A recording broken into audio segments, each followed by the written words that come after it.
Hey, are we good? Get our pal in here. Are we good to go?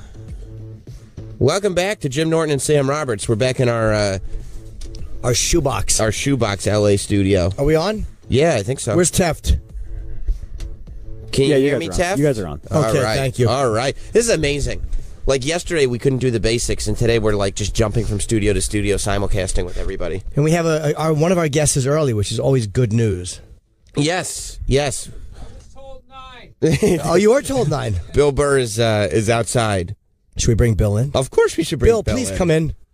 We should close that door. And then, too. well, yeah, I'm leaving it open for our guest. Okay. To be polite.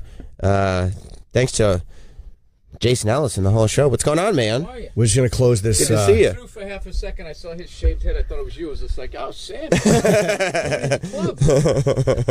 Yeah, it'll come eventually. Golden mics, so you know this is going to be special. I like this. You know, I actually like this setup, man. I like the little windscreen in front. And you're right. And Sam pointed out yesterday, I liked it because they're gold. Yeah, Jim thinks that the mics are better than the ones we have at home. They are. Because these are gold.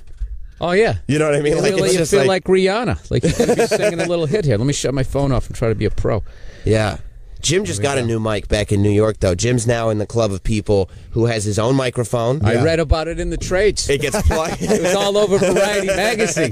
Jim Norton gets his own microphone in Sirius XM. Congratulations. Thank you, That's bro. a milestone. That's a milestone in radio. Well, they told me it's because they know I like my own mic, but then I'm like, oh no, I think it's because no one else wants to talk into the one I've been using. I'm the problem. You think that's what it was? Too many complaints from other people? Yeah, they're like, we don't trust him. Did you add any custom little design stuff to it? Maybe a little silhouette of your face on the side? No, just a little ridge and something hanging off it. That's good for your brand. That's what they say out here a lot. That's good for your brand. Just makes it easier for him to grip. It helps Jim come to work. He's motivated now to talk into it. Of course he is. And I took your advice. I went overseas. I've been crediting you with whoever would ask. I want to do other ones, but I did Australia. Yeah. All Burr, because I just kept hearing you say, "Dude, just go," and I'm like, "Why am I not going?" You're right. How much fun was that? It was fun, man. Yeah, that jet lag's a bitch, though. That's probably the worst one. That's the worst one you're going to run into. Everything else, especially if New York, if you're going over to like England or something, I mean, I think that's only like a 4 or 5 hour difference. That's not that bad. It's not bad. Yeah, but you know, Australia's from LA to terrible, Australia is like, that's a 14 hour or something crazy, 16 hour difference. It was 14 hours. They're 14 hours ahead of us. We're bringing so in, it's 17 hours ahead. Hi, Dan. Dan Harmon's coming. Dan Harmon is here as well. Hi, buddy. All right, Dan Harmon, how are you? What's going on? Let's pull your mic up. Do you guys know each other? I don't think we've ever met. Hello, Dan. How are you, sir? How are you? Nice to meet you. Dan Harmon, Bill Burr, Jim Norton, Sam Roberts. Welcome to the show.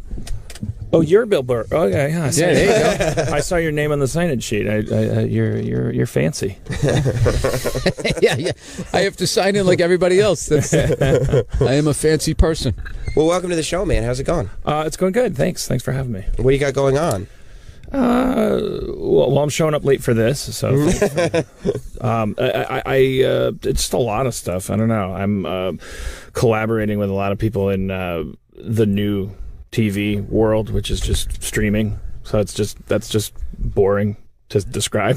It's just getting together with a lot of people and trying to launch a lot of stuff because just like specific shows. Yeah, like people are just coming to you for ideas now. Yeah, I have a little studio in Burbank that focuses on animation. We did the Charlie Kaufman movie Anomalisa that got nominated for an Oscar, but we're looking to do stuff that's maybe less smart and more profitable. Who knows?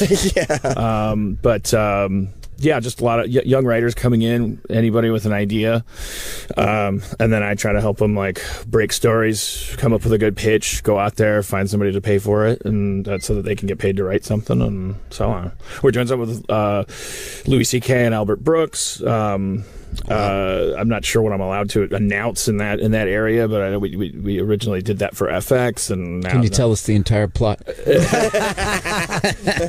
I can actually, because it's not about much. They're cops. It's just like, I think it's comes from Louis' idea of like, who has the worst job in the world right now, and just it kind of personalizes and dimensionalizes these cops. It's sort of like Car 54. Where are you? Not that anybody listening is like, they're instant clarity. But they may be familiar with the concept of that show, which is just like a workplace comedy with two cops that are just like regular guys. And F is for Family got picked up for a second season, which is awesome. Which is when is that? We're finishing that up right now. It comes out in spring of 2017. Do you like seeing yourself animated? Well, it's not me. It's you can tell Jim hasn't watched it. He hasn't seen it. No. It's my heart that a friend of mine. No, I know who it is. I'm saying your voice. Is it? Do you like seeing it coming? It was out of an yet animation? another thing to get over. You do. I just did taped another special, and that's the worst fucking thing I do every 2 years is sit down and have to look at that, because with that thing there's breaks. You do have this for family, then other actors are talking, so I just have to get through a couple scenes and then eventually get used to it. I don't have to look at myself, it's just my voice. It's a lot easier. But then when you do the stand-up specials, when you guys sit there and edit. Where'd you tape? The Ryman in Nashville. Oh, it was awesome. Yeah, so I like doing it. But you don't like watching back any of your old stand-up specials? I don't like watching any of them. Even when they're like, this is my brand new. They have to, but you have to, so it's what you want. But if there was a way to just be like, just do it, and they know what I want, and I never look at it, that's perfect. You watch just to edit, like you got to watch yourself, because I don't want anybody making editing decisions, but as soon as you're done, it's like, never again will I watch this. Ever. Yeah. But you know what's weird? If I just tape myself at a club and I just go home to see, like, I guess if I'm just going to see it, I can sit there and watch it and just be like, all right, I need to do this or do that. But like knowing that you're editing this thing and then everybody could potentially see it, like, oh my God, why did I do that with my hand? Look how big my fucking ears are. It was just this terrible. Yeah, I throw a douchey smile. Yeah. I'm like, oh, you fucking worm. Look how self-conscious you are right there. Yeah, it's just awful. The whole thing is just awful. So I get so drunk during the podcast that I do, and it's not written, so I always, like, Wednesday it comes out, so I always listen to it because I never remember. It's kind of the audio equivalent of what's that called, The Stranger, where you sleep on your hand and then whatever. I have no idea what I said, and then sometimes I'm like, oh, wait, was that a really good show or a really bad show? And I whatever my theory is. So you get like blackout drunk and do a podcast? I mean, I guess that sounds awful. It sounds like a movie of the week, but it's I mean, it's blackout drunk is when you like wake up with an injury. I think this is just my. I think blackouts, you don't remember what you did or something. Right, blackout. Yeah, you're taking it to the Evel Knievel level. Right. You wake up with a collarbone sticking out of your chest. You can just not remember what you said and get dirty looks at. You go, wow, I guess I was that guy. Yeah, I mean, I remember that I was on stage. I remember that I was in front of a microphone, and I can maybe remember like topics that came up. But you're like a guy with like theoretically sensitive information. Like you were just talking about a project that you're like, I don't know if we should be talking about this, and you have to work with celebrities that might not want their business out there. Yeah. You should probably be responsible, right, for what you say on a podcast? Nah, nothing will ever happen. No, it's the internet. It doesn't count. You can libel people, slander. I mean, it's the internet. That's the internet. Yeah, you can just take shit that isn't yours. Just play their voicemails. Curate it all, as they say. Have you said things on the podcast you're like, oh fuck, why did I say that? Yeah, well, I did the Chevy Chase thing. I got out my phone. This is before. That's before, by the way, it was a podcast. That's actually kind of the reason it is a podcast now, is because what that was a show that I was doing in the back of this comic book store, where I don't know if you guys have done stand up there, The Meltdown, but it was just like a cabaret kind of audience. It was just like, oh, there's 150 people here, and I was like, comfortable by that time of sharing my frustrations of working with a living legend. Like I had done it so many times that I wasn't associating it with danger, like I didn't. Now I look back on it and I'm like, why did you pick up that firecracker? And like, but if you pull out from that footage, it's like I was just eating firecrackers all the time. It's just like that one happened to go TMZ. But what I did was it wasn't for the internet. It was just for this room full of people. I took out my phone and I had this voicemail from him that was particularly vitriolic. And I was like, I played it to the microphone. Somebody in the audience recorded that. They put it on the internet. And then it was like, oh man, that was a huge mistake. Like when that story broke though, wasn't everybody saying that it was like a community rap party or something like that? They didn't never put it into the context of. That's what Chevy was talking about. And that's why we were quote unquote feuding. By the time the story broke, we were already friends again. We were laughing about it, but it was like what had happened is at the rap party after a season that was very contentious, I made the joke. I kind of like the crew. Like I thought I was being like a white knight to the crew at the rap party and saying, okay, before we play the gag reel and I'll go home. Like, I'm your boss. You can't get fired. So everybody on the count of three, just say, go ahead and say, fuck you, Chevy. And everybody very much participated. Dude, there could literally be a series of just Chevy Chase stories, just animating them and then cutting to live action. I mean, the guy is a fucking legend. Yeah. He's a legend. The stories of this guy. So he was like, he left when I did that. And there was this whole thing about, in front of my wife and kids. Well, his kids are 48. Like but like he like middle-aged children. How do I explain to my children? He's got a colostomy bag. How could you do that in front of my child? Exactly. You think 48 years in, they're confused as to whether or not their dad is an asshole? Yeah, exactly. Well, that was my defense. I was like, they know him. Right. Like they've had to work with him longer than anybody. But I hope it's clear. I know I was in the wrong. I shouldn't have done that. But at the rap party or otherwise. But what? Him and the family just walked out when you did that? Yeah, he just left. I mean, rap parties aren't that fun anyway. But he was there when you said "fuck you, Chevy"? Yeah. Oh, so you kind of just breaking his balls in front of everybody? Yeah, because you can't say you didn't know what was going to happen. Were you drunk? What do you mean? I'm sure I was. It was after 3. Okay, now it all makes sense. But it was supposed to be like about blue collar camaraderie. It was like, here's this guy that's been controlling our lives for a season, who like is sometimes responsible for some really uncomfortable moments. Like I'm gonna do you the favor of letting you say this out loud. So it's like kind of a lynch mob. Like no one will be. It's a firing squad. Like no one's accountable. He obviously had no sense of humor about it. Yeah, I think he was I mean, he has a great sense of humor. He's not a thin-skinned guy at all, but he's also like he I was being a dick to him, so he was like offended by that. Was he shocked that people saw him that way? Sometimes people don't see themselves that way, and then all of a sudden when the whole crew goes "fuck you," you're like, "Wow, am I interpreted that way by them?" I don't know. I can't get inside Which that. Which makes that person even more hateable. That like it's like at least we thought you knew. No self-awareness.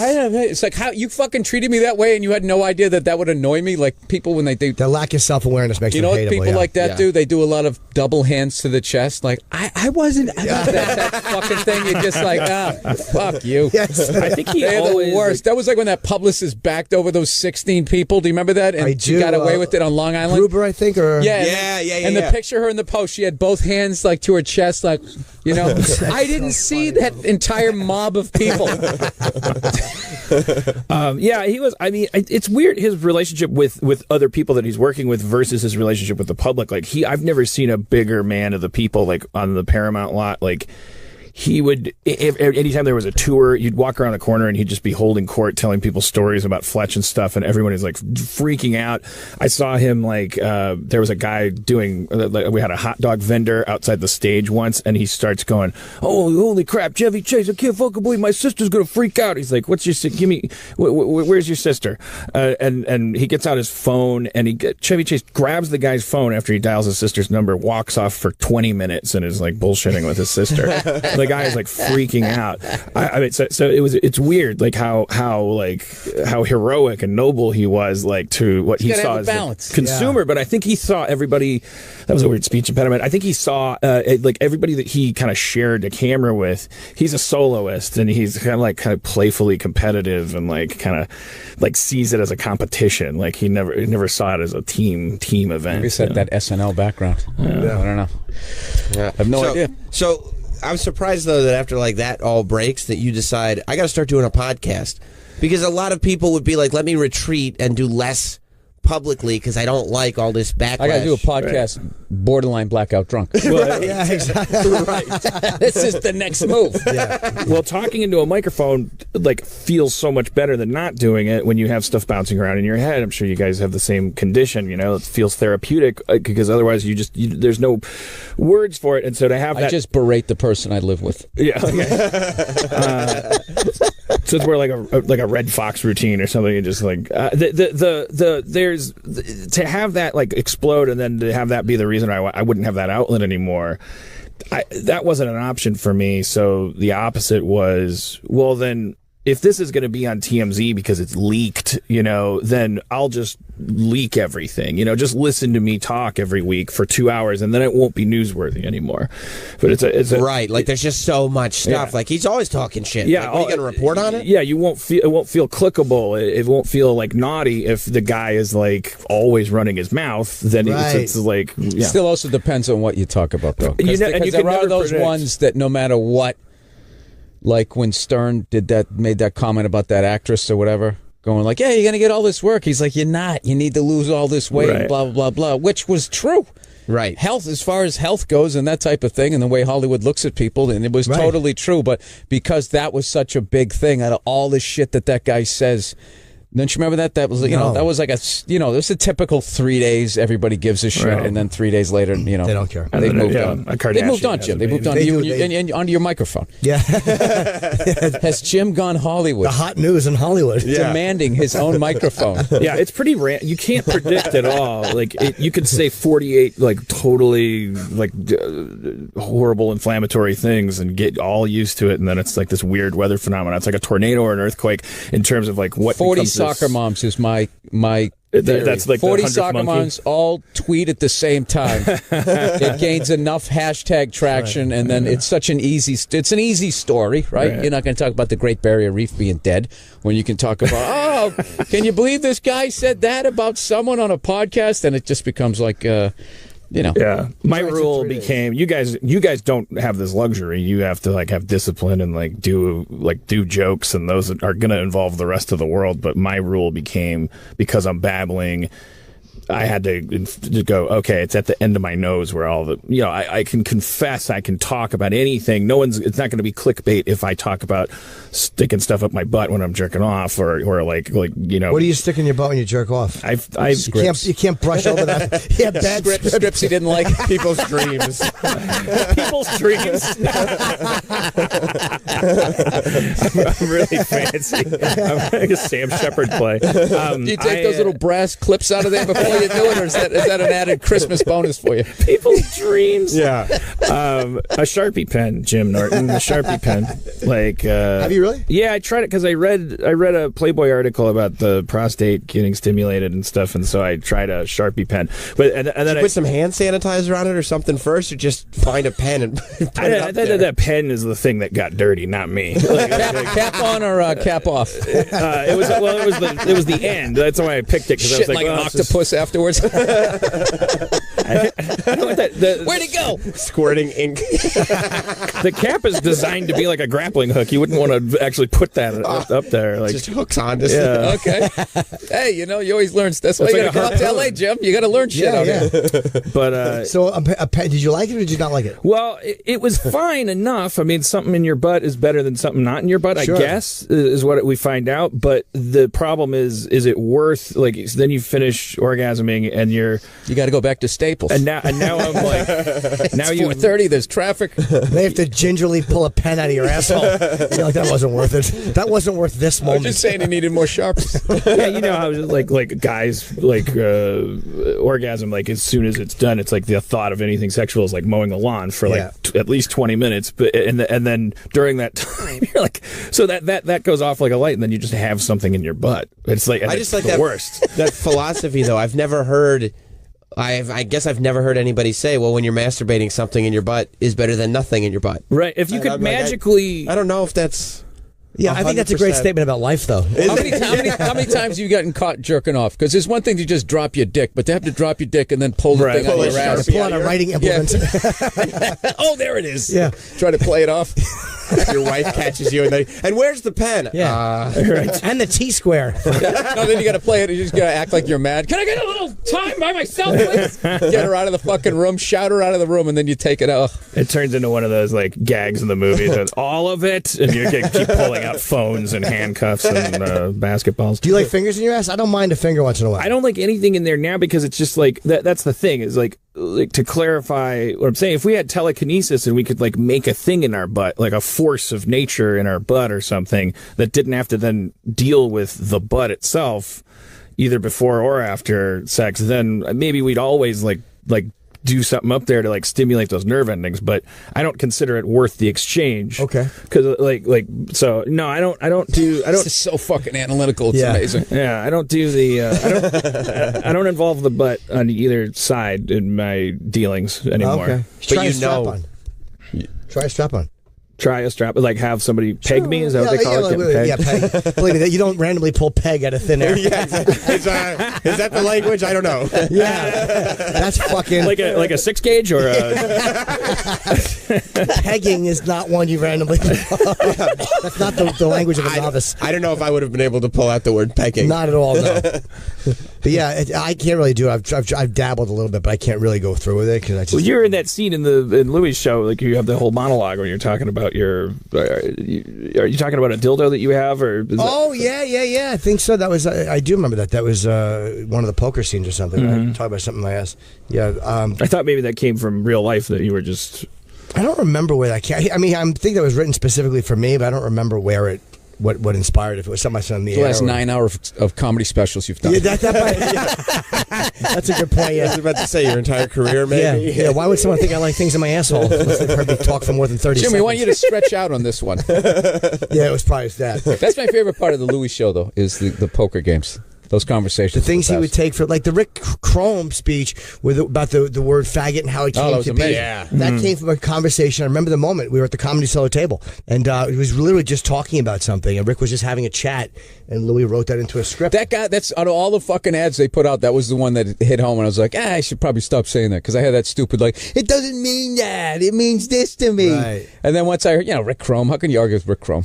You're just like, all right, Rick. Yes. Damn it, you're right. I still say it when I get mad in the car, though. Sure. You do? When somebody, every once in a while. But then I always think of the Rick Chrome thing. And I'm like, I should have said that, Yeah. It happens. Louis changed the world. One person at a time. That's right. I used to say. I thought you start singing a song right there. That would have been perfect. You think so? The Louis Changed the World song. I had this really bad habit from just growing up in the 70s in the Midwest. Like when I was in the edit bay working on Community as late as 2010, I would say, take that back. Let's see this thing. That's gay. Get rid of that. Like I was still doing that. I had to there was a sea change during these last 5 years. Like I had to and then I found out what it was is I shouldn't be saying that anyway, but I found out the editor was gay and realized I had been nonstop using that word just to mean like lame, dumb, lame, stupid, retarded, and then I apologized to him, and then the way he accepted the apology broke my heart because it was like he was like, yeah, that word just reminds me of a lot of stuff, and it was like, oh god, like that really woke me up. About gay though, it's like it used to mean happy, and I was really happy, right? Sure. And you never heard them complain when it got hijacked, like the really happy people didn't like protest. People like, hey, wait a minute. Yeah. That word used to mean we're really enjoying our day. Well, you guys turned around and took it. Well, it's almost like the Rainbow Coalition. Yeah. Because that was originally Jesse Jackson's group. Yes. And then the Rainbow Flag, and then Jesse just kind of back, like, all right, you can have it. Yeah, it's not us anymore. It's all yours, guys. That's like when the hyenas, too many move in on the lion, and the lion's like, all right, fuck it, it's yours. Your zebra. Enjoy your zebra. The meal. My so you pleasure. apologize. He accepted your apology? Oh, yeah, for sure. But it's embarrassing because all those times you said it in front of him. Yeah, and that's but just know that he's done the same thing. That's the thing. It's like he's done something. He said some things and blah, blah, blah. Sure, that's what I say about everybody. Make me feel better about my own shortcomings. I'm I'm sure this person's done something mean to a cat or something. Right. Do you keep up with the people that were on Community? Because I was thinking this morning when I was driving in, it's amazing how many people have been successful coming off that show. Joel McHale at launch. Gillian. Gillian Jacobs. Donald Glover has now got his own show on FX, which is really good. Have you seen Atlanta, Jim? I have not. It's really good. Do you keep up? Dude, that show's unbelievable. It's great, isn't it? The way it's shot, it's like a fucking amazing movie each week. Yeah. Yeah, I hung out with Donald a couple times, like kind of randomly. He came by my office in Burbank, and we bullshitted a little bit. I'll run into people. I'm not a big. I have like 3 friends that I text, and everybody else is just sort of, they're in my phone. Well, like maybe if something weird comes up, like you see something that reminds you of something, and you text him a picture or something. But that's about it. Was Donald always like the guy who? Because I've never seen anybody do as much stuff as he does. You know what I mean? Like he's got his full-fledged music career. Yeah. Then he's got he does stand up. Atlanta is his. He wrote it, directed it, did the whole deal. Yeah, people don't understand why would he leave, and it's like, look at his trajectory. Yeah. Like he was a writer on 30 Rock as a child, and like that guy doesn't know yet if there's something he can't do. You know, like, he should just keep trying everything until he finds out there's something he can't do. When's the last time a guy like that came around? The level of stuff that he's done. A guy like that comes around, what, 30, 35 years? Yeah, I think it's a once-in-a-generation thing, you know? And he's that guy. He's a brilliant... He's actually a guy who, I mean, he's so much funnier. Like, he was an actor, and he was funnier than the stuff that the writers could come up with for him. We started just saying, oh, and then Donald will say something funny here to close a scene, not just a goofy improv we might use later. You wouldn't even have to write. We don't know how to blow the scene. We don't know how to blow the cold open. Well, maybe Donald will say something, and sure he would. And so it's like when you're that funny, it's like... But the weird thing is that also he has like this unique like perspective. Like he grew up a Jehovah's Witness, and but now he's competing and running with these, like, you know, in this hip hop world where it's like being as hilarious as he isn't. It's almost like he probably has to like choke up on that bat now. Yeah, you can't really use that. I mean, you can put it in lyrics maybe, but you can't be like a funny, jovial guy. If well, you a lot of comedy, compete. Especially his comedy, it comes from a very kind of acquiescent, like, or childish. Like, it's about vulnerability. I thought Eminem and Biggie were hilarious. You did. I mean, Eminem's still alive, but I had to say were because Biggie. I thought they were funny. Yeah, like they definitely had a lot of humor in this stuff. Eminem so I still think for sure. Yeah. That's as deep as I go. It's like whatever made it onto MTV. But they also still had to kind of come across as like tough guys. Yeah, Eminem's you know what I mean? thing was like, I'm a crazy white psycho guy from a trailer park. Like that. It was funny in the sense. It was like Joe Pesci's funny in that you shouldn't say so. Right, but I'll still fucking kill you for real. Right. Yeah, but he would pick certain targets, Eminem. He was smart. He didn't pick certain targets that were real hard. Oh, yeah, he'd pick all like the pop stars. Yeah, fucking Britney Spears. Well, easy killer. I know, he had some stuff. References to Columbine and shit like that. No. I mean, as far as other people he would make fun of, like the rappers he would go after. He wouldn't go after any real hardcore guys. He would make fun of like Britney or Moby or, he would reference tragedy, but not guys that were fucking a problem. I think he did start kind of attacking Ja Rule a little bit, but Ja Rule, you know? Yeah. That was it. Yeah. I just realized the Cubs won the World Series, and we've been on the... Oh, my God, we didn't mention that at all. Nobody's even mentioned it. We didn't even talk. We were with Ellis the first hour, so we haven't mentioned it the entire show. I totally forgot. I actually watched it with my manager, who's a Chicago Cubs fanatic, and he grew up in Chicago. And it was a really fucking. What did he do when the Indians tied it up with that 2-run shot? I'll play audio because he didn't know I was taping. I went after they won. Did you tape it? You didn't tape him when they tied it up, did you? No, I didn't know they were going to tie it up. Chevy Chase isn't on this, is he? It's 10 seconds. Oh, he was cursing up a blue streak when they tied it. It's just, you know how it is when you win. Wait. Yes!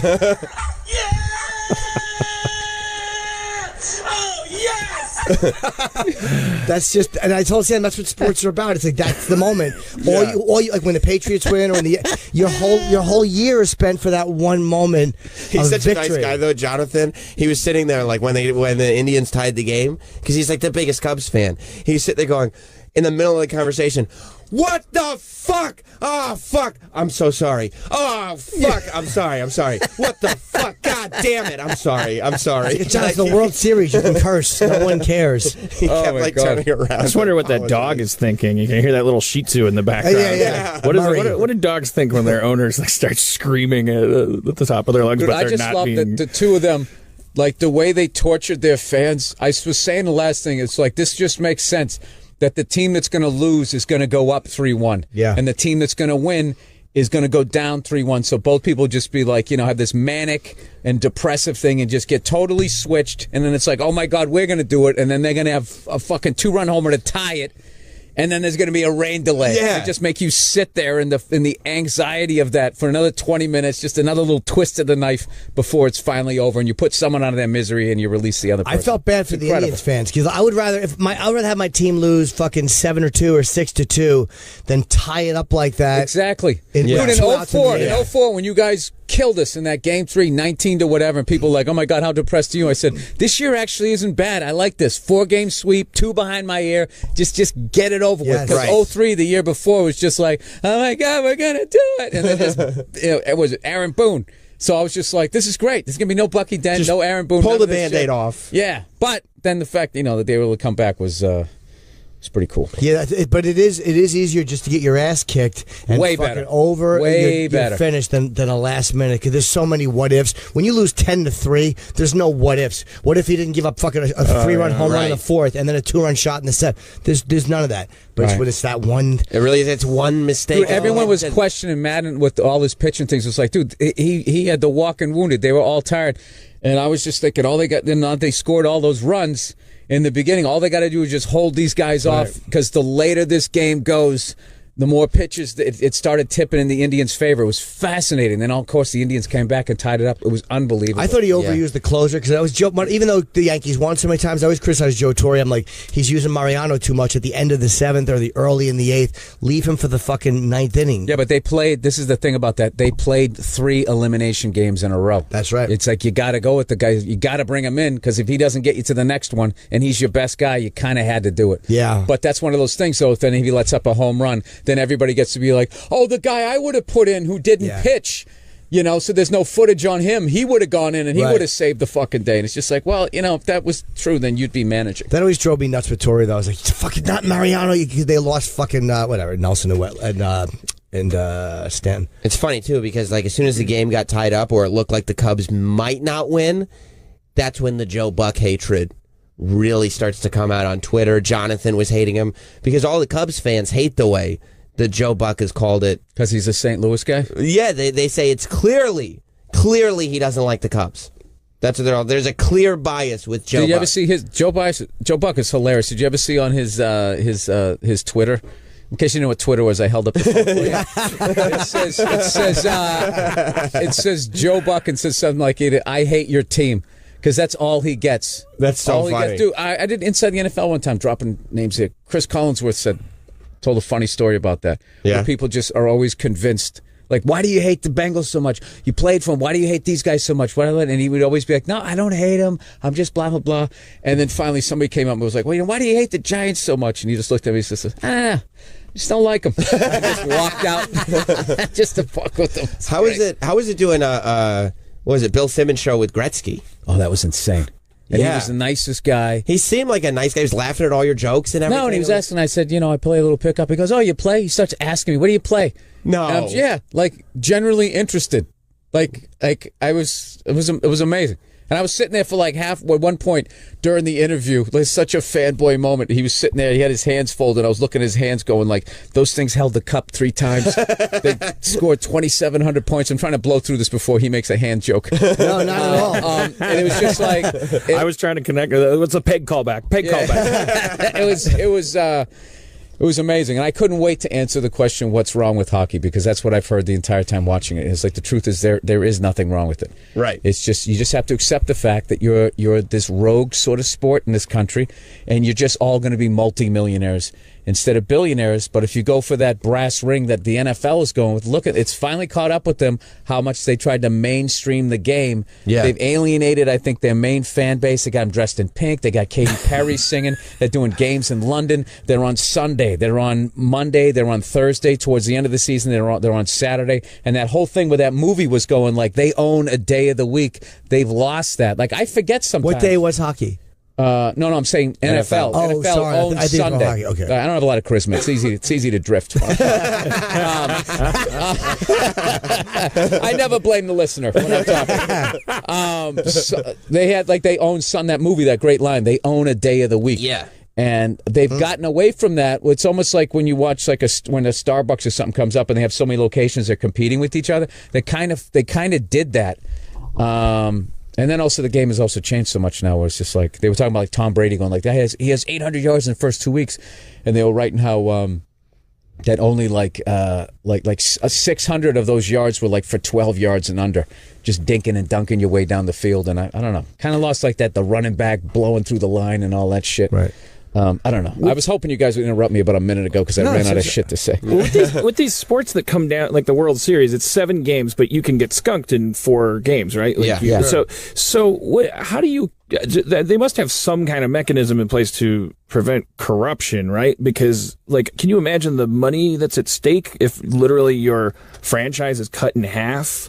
Like all of that advertising, absolutely, all of it. Absolutely. So how do you keep some pitcher from being in a bar and some guy comes up to him and leaves car keys on the bar next to him and says, like, look, there's something parked in the lot for you. Baseball, they pay him such a disgusting amount of money. Like, you'd really have to be a degenerate, or just, even if you were getting the league minimum, I mean, I think that's still like $750,000 or something like that. I mean, it would take a lot to get to those guys. But the big thing is, what if the people paying you are the ones saying, because they network and Taco Bell need you to shave a pitch? I don't know. Well, I will say this though: all throughout the 2000s, I was saying the NBA's fixed, and I was getting all this shit because I was also saying baseball was fixed. I had a lot of theories back then, but I was right. I was like Mel Gibson in that movie where he drove the taxi. I was right about the NBA. And what kills me is they did the Oswald thing. They pinned it on one guy. There was one guy. All those fucking games that I watched. I remember when I was at a Utah Jazz game watching them play the Celtics, and I watched them. They're letting them play tonight. Oh, no, they're calling it tight. Oh, no, they're letting them play. And it was just so clearly somebody was fucking with this thing. It's just like, I never saw games like that when I was growing up. Either right out of the gate, it's like an umpire. They established the strike zone. You see the first at batters, just turning back, guys at bat, looking back on, okay, that's the strike. That's that. Okay, cool. And then if you're a good official or umpire, like, you're consistent. And they weren't doing that in all these fucking games I was watching. And everybody was telling me I was out of my mind. And then they finally bust this guy, mobbed up ref, fixing games. And then the NBA, it's just one guy. Right. Blah, blah, blah. It's like, really, not even the guys who were on the crew with them? They didn't notice? Maybe they dropped a dime on him. I have no idea. Well, Lenny Dykstra tells that story about when he was playing for the Mets or whatever. He would get all the skinny on all the umps, and he would find out what they were doing wrong. Gambling, gay, whatever. You just said get all the skinny. I trust get me. all the skinny. As I said it, I realized I should be killed for this. Dykstra, get the skinny on the umps. As it came out, I should be fucking shot. But he would find out all this shit on the umps. He got the skinny, see? He got the skinny. Yeah. Well, we blew right over the fact that your two item list of what they were doing wrong was gambling, gay. Or I should say which could go hand in hand, actually. But then the things that they didn't want people to know, that they were private about. He would say to them, he would come up and go, so how was that game last night? Or, hey, how about that club you went to? Like, he would mention this shit as he was stepping into the batter's box and let them know that he knew private stuff about them, and it expanded his strike zone, and it helped him. And he was no way. Yeah. Wow. He's been pretty open about that. Since we interviewed him, we didn't get much out of him. Yeah, I feel like ever since... You remember that story a couple years ago? This is going to seem unrelated at first, but like there was a story a couple years ago where this high school gave the kids laptops, and they were like loaners, and so they had this like software on it to keep the laptops from getting stolen that had tracker software on it and also had like spy software on it, so they could look at the kids in their bedrooms. I remember. Yeah. Oh, Jesus. And they were like spying on the kids, and it was like I looked that up recently. It was like it wasn't exactly what you'd assume. It wasn't like one creepy principal that was like making his own porn. Like it was more, it was 5. There was 5. It was and the vice principal. It was a circle jerk network. They really kind of thought that they were just like controlling the school better, and that of course nobody would let us do this, but we're going to be. It seemed that way. I think maybe the IT guy was probably like. Yeah, it's called. But anyways, the reason that's related is because it's like it seems like only when people get caught is when you see that and they always try to pretend like this weird instance of corruption, but all the people that get caught have something in common. Like they're weird and dumb. Like they do something weird, yeah. And then this corruption gets exposed, but it always has these little boundaries around it. It's like I hate to be this cynical, but it just seems like if corruption is possible anywhere, that I now just assume 100% that it is. If someone's not being policed, there's only billions of dollars at stake. Yeah, I don't know why that would cause anybody to do anything underhanded. What would be the motivation? Yeah, well, it's just the money. I just don't see the smoking gun here. Whatever, it's still fun. It's better than reality television. I mean, I guess it really is reality television, but it's better than the shit You would have to offer a lot to get those guys to take it. There's just so much money at stake with those. Those guys make so much money. It's hard to get a guy who makes fucking $5 million a year. And also then to try to get them to keep their mouths shut and that type of thing. The way in is the officials. Yep. Because they're so underpaid. Are they underpaid? I don't know what they make. I actually don't either, but I know I know that it's not like they're underpaid. It's that they make way less. You're in a business where there's like billions of dollars, hundreds of millions being made, and I think those guys. Well, shit, we got the internet. Can't we look it up? I'm sure somebody put it. They don't get a lot of endorsement deals. Like, nobody really knows Carl their name. Johnson, the famous referee for you got to Nike. do it for like 20 years. You know, like Kerry Frazier. I remember in the NHL, and Koharski, because the guy eat another donut, you fat pigs. Everybody know who he was. I don't know. Or you write a book or something like that. It says a major league umpire's starting salary is around $120,000, with the senior umps earning up to $350,000. But they're only working right, and there's guys who make that almost a pitch. That's true. Yeah, right. You could buy those people out. Yeah, I don't know if a pitch, but you know, per game they're making that, and they're sitting there, and then they're getting yelled at by these kids. You know, they're in better shape. They're getting laid after the game, and you're just this fat guy going back to a Super 8. Maybe not a Super 8. You know, no, they fly first class. They probably stay in the best hotel. I think the umps union is pretty strong. Well, there you go. I'm convinced it's not fixed anymore. You give me $300,000 a year to be like, ball outside. and I get to fly. Yeah, I get to fly first class. I'm in. Yeah. No, because you know what? There was a controversy. Can I keep the chest protector when I'm done? I'm in. I love too that you'd adopt an umpire voice. Yeah. Like you wouldn't use your own ball outside. Ball outside.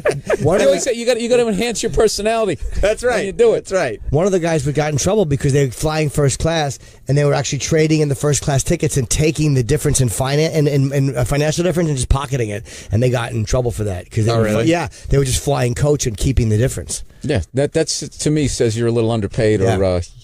You got a little meth habit going on. Something's going on. Yeah. Dan, you don't watch sports at all? Really? Jesus, look at this woman. My God, who the hell was that? Was that Melania Trump? I think it was Melania Trump. Hey, I got to agree with her dad. You think if he gets elected, she'll be hanging around more and you'll just, she'll be less accessible?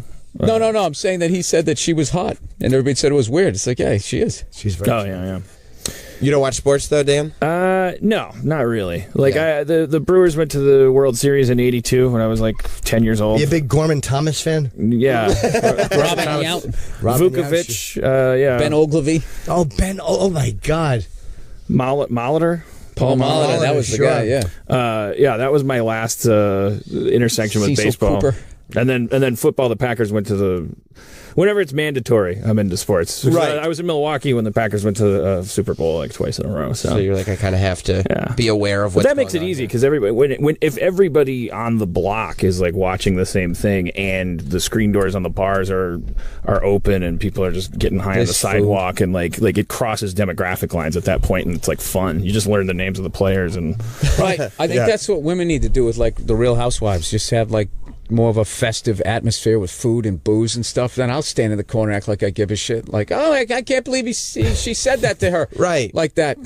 For like their book clubs or something. Yeah, just like make it more of a street party. Yeah, make it seem like it's a neighborhood gathering. That's one of the big things that I argue with my wife. That's it. Everything else kind of goes smooth. The TV? Is those fucking shows, man. She watches them all? Oh, my God. And it's just, dude, it's like I live with them. It's just six women screaming at each other. And then they do like the Sports Center recap with that Andy Cohen. And all he does is he just gets them all stirred up again. I mean, it's a brilliant show. Yeah. And it'll just be like, so when so-and-so called you, barren. And how did that make you feel? And they start, fanning their eyes and they get going and then they team up with each other. Dude, it's just this screeching. Who wins those arguments? Does she wind up watching or does she ever go, all right, you're right, too much? Oh, come on, dude. Who do you think? I end up leaving, storming out. I was about to ask, do you have another TV somewhere else? No, now we do, but forever we didn't, but now we do. But women are so social, it's just like, so you're just going to go downstairs and watch TV? Yeah, they don't want to watch TV without you. Why can't we watch something together? It's like, all right, I want to watch this hockey game. I don't want to do that, and then you end up, I don't know. But she has great taste in movies. We watched this movie the other night, Babadook. Yeah, horror movie.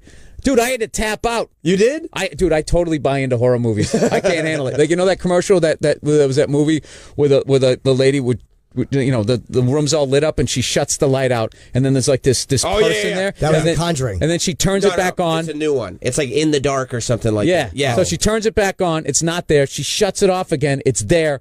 turns it back. I was literally watching the commercial Home Alone. And I was just going like, "Stop turning out the light!" And she fucking turns it on again. It's like right in her grill. Yeah, I was like, it's terrifying. What's it called? It's something about In the Dark or something like that. Is it out now? I think it's Is it horror movies scared the shit out of me. I totally buy in. You know, those people like, "Oh, Blair Witch didn't scare me." Scared the fuck out of me. The Ring scared the shit out of me. The Ring's terrifying. I literally had to sleep with the light on. I remember I saw that in my old apartment. Keith Robinson gave me a fucking bootleg copy of it. I watched The Ring on a giant fucking like 60-inch, like, you know, those giant TVs that would before the flat screen, and I was fucking horrified. And it's one of those things where the rare time it was a remake. It was an Asian film. I don't know, Japanese or Chinese. Ringu, yeah. But the remake was better. Yes, it was. It was actually better. But they have some. They got one, Old Boy. The Audition. You ever see The Audition? I did. No. Couldn't be any worse than the ones I've done. Yeah. Jesus. The Grudge was scary too. The Grudge. Dude, you're hilarious. You watch all those movies. You're into wrestling, dude. You got a van or something in your future. I'm telling you. Yeah, that's what I do. I spend my time watching weird like horror movies and pro wrestling and all that. Yeah. Do you get like after watching all those horror movies, does shit not scare you anymore? Does it take a? I get scared. Like I get tense. All those movies tense me out. Like, did you see Eli Roth did a movie called The Green Inferno, which is basically like it's a throwback to like the 70s cannibal movies, where there's like group of like cannibal movies. I didn't know that was a genre. Oh yeah, like Cannibal Holocaust. Oh sure, don't get me started. Yeah, I heard of blaxploitation. I've never heard the cannibal. There's a whole cannibal subgenre. Rape revenge. Oh yeah, rape revenge. I never you ever heard see I Spit on Your Grave? Yeah, I saw it's right around the same time. Where fucking the girl cuts the guy's cock off in the fucking. She got gang raped and she goes back, kills them one by one. She cuts the guy's cock off in a tub. That was probably the worst thing I've ever seen. What about the 45 minutes of rape in the beginning of the movie? Well, I can't relate to that as much as that stuff doesn't happen. He reacted the way you react when your dick gets cut off. He's like, "Oh, whoa, hey!" It was this weird shocked moment he had before he realized his cock had been cut off. That's what got to me. I'm like, that's probably what it feels like to get your dick cut off. To me, that was like an extremely sharp knife. The fact that you would go, "Oh," and they go, "Oh, hey." No, I can see that. Oh, go that way. I don't relate to it. Oh, hey. He had a pause. If you watch that when he gets it, she slices. I will never watch that again. I saw it once and that was enough. Yeah. The Green Inferno, like this group of like college like activists go into the rainforest to stop the trees from getting cut down and stuff. Was this financed by Trump? I'm already liking this. Nice. And they end up like they're in the rainforest. Their plane goes down and they get kidnapped by this gang of like cannibal jungle natives. Jesus. And they're just sitting there in like a cage made of bamboo while all these natives are just watching them. And I was panicking watching the movie because you're like, how the fuck do you get out of this without? Did they start with like a pudgy one first to be like, this is like sliders? They have a couple of appetizers. They take the pudgy one. This is why I was panicking. They took the pudgy one that was like the friend that wanted to be the boyfriend, but you knew was never going to. The fat cock blocker. He was. They grabbed him and they cut off his legs first and his arms, and he knew it was all happening. And then they cut his eyes out, and I was like, "What the fuck? How do you deal with that?" Well, that's a major artery. How does the man not bleed out? Not to take you outside of the movie here. All right, if you want to read something crazy, read "Flags of Our Father." They made that into a movie. Read that. Yeah, read it or watch the movie. No, read it. Believe it or not, I'm a kind of more of a movie guy. Read it. Read it. Yeah. Yes, because if they actually what's in the book they put in a movie, it would get NC 17, 18, and 19. Like you wouldn't be able to put it up there. Really? So you can't cut off like a leg? Huh? Well, they would hang out. Well, the Japanese soldiers were the only ones that had. They were the only army that had rules about cannibalism, and it was only you couldn't eat another Japanese soldier. That was the rule. Yeah, well, they had this thing where I read the book so long ago. It was basically one time when Britain came in there to try to force them to trade with the rest of the world or take them over or whatever. As they came in, some storm came and wiped out that whole fleet. So then they got this idea that was some sort of wind god that loved Japan, so there was no way that they could lose. So they didn't really prepare as they stretched across the Pacific, and they didn't have any provisions, and they were on these fucking islands that really didn't have any growth or anything, so they had no food. So they were eating the people they captured. Yes. So and it was so fucked up that they only released it like when the guy finally wrote the book, like whatever, 50 years later or something like that, when it was finally declassified or something like that. But they would just tie these guys up and they would just cut meat off their backside while they were alive, and then they would try to keep them alive as long as they could because the vitals fresh, had the most protein, and they would just throw them in a pit and they'd be laying there with like it was just no, dude, it was like when I was reading, it was like, really, the Japanese back then, they were like the white people of Asia, where they thought that they were superior to everybody else. The shit that they did to the Koreans, Chinese, and just all the way through there, like they were. That's not like doing it to other they gave people. white Europeans a run for their money. They really did. They were actually the Japanese were referred to as honorary whites in an official Pentagon like paperwork. Like before we went into World War II, when we were still thinking about how to play this. Oh, so they were. So we gave them a little pat on the head, racist pat on the head. It was really insidious. So it's actually kind of we were the Han Solo of the planet. It's sort of like when I get patriotic, that's the America I think about is like the one that's like cash on the barrelhead, like where I'm a scoundrel. I'm all about the capitalism. And we were watching World War II happen, and we're just sort of like just watching. It's just like, and then before, and we had a cash policy. It was like, who needs bullets? Who needs? Oh, we played it brilliantly. And then but before we went in, there was like a lot of thinking going on about, and there was all these memos and all these things that you can get Freedom of Information Act. I know I'm starting to sound like a kooky guy, but this stuff is verifiable. Like there was like this plan before we went into World War II that lays out the 50-year. As the 50 years after World War II. I would think if you're running a nation, you gotta be beyond 10 days. You gotta be like, all right, we're gonna get into this thing because they already saw World War I, and the devastation that was. I mean, and these people, Ken Burns' The Wars, were one of the great things I've ever watched. I wish it was longer though. You gotta let Dan go. Unfortunately, your person. Is it because I started getting geopolitical? No. Yeah. We're like, we can't have that here. Yeah. No, I guess you got other stuff going on today. Do I? I don't know, but they're saying that you got a hard out of getting text messages. Well, that's exciting that I have something going on. Yeah. We'll take a quick break. Otherwise, we would have kept you here. But, Dan, what should we notify the people of? Rick and Morty? The Flags of Our Fathers is coming. I'm doing a revival. And, just the cannibalism part. Yeah, Rick and Morty, we should finish that in the next 3 or 4 years or so, the season 3. Everything else is kind of in development. And Harmon Quest is coming to CISO. How could I be so silly? Harmon Quest. Yeah, that's me playing Dungeons and Dragons. Pathfinder is what we're playing, not Dungeons and Dragons, with celebrity guests and stuff. And then it's animated, like the actual action, which is why I was so quiet during the baseball conversation. And you should also check out, I don't know if you're actively promoting it, but there's a great Dan Harmon, Harmontown is the name of the documentary, right? Yeah. I think it's on Netflix still, isn't it? Yeah. That's right. It's a movie I made about myself. It's good. In which it turns out I'm a narcissist. That's it. Thanks for having me. You guys are awesome. Yeah, no worries. Thanks for coming in. Thanks for coming in. Yeah, we'll take a quick break, and we'll be back with Bill Burr here on Jim Norton and Sam Roberts. All right. Hey, what's going on?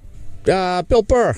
I'm going to be a little guest reader here. All right. Hey, have you ever wondered you want to discover great stories performed by talented actors and narrators with audiobooks from Audible, an Amazon company? Audible provides an unmatched selection of bestsellers, new releases, sci-fi, mysteries, classics, and more. Start with a free audiobook by going to audible.com/Sirius. SIRIUS. Using your smartphone or tablet, along with the Audible app, you can escape with the story anywhere on your commute, doing chores. What do you want, a farm? In the car or on the go, milking a goat. And that means you've got time to make the books you love a bigger part of your life. John Grisham, Stephen King, Harry Potter, Game of Thrones, whatever your mainstream interests might take you, you'll find it at Audible. There was nothing imaginative about any of those. So I like to read. I read Stephen King. Oh, do you? What kind of food do you like? I don't know. Potato skins? Quesadilla? So your next dinner prep could also be a spine-tingling thriller. Your next workout, a breathless adventure. Hear it for yourself. Start a 30-day trial, and your first audiobook is on us. Go to audible.com/Sirius. Hang on, I got to click down here. Why isn't it letting me click? Come on. There we go. That's it. Go to audible.com/Sirius. That's it, everybody.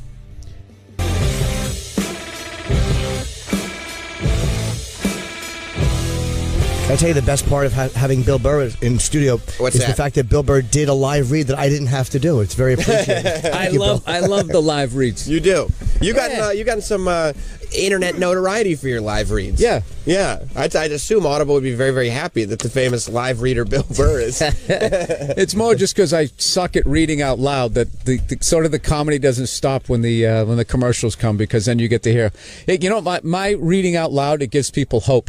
Like this guy's making a living. He's making a really decent living, and he can't even read out loud. Right. It lets everybody know. Like, don't let the things that are holding you back hold you back. When it becomes a part of it, like when, hey, look, he's going to fuck around with the read and have fun, that's great because you can kind of do what you want. Yeah. And not worry, like, I'm going to lose a sponsor. They don't fast forward through it. Or you lose a sponsor, and you're like, well, I've lost a lot of sponsors. Oh, you have? If people hang in there.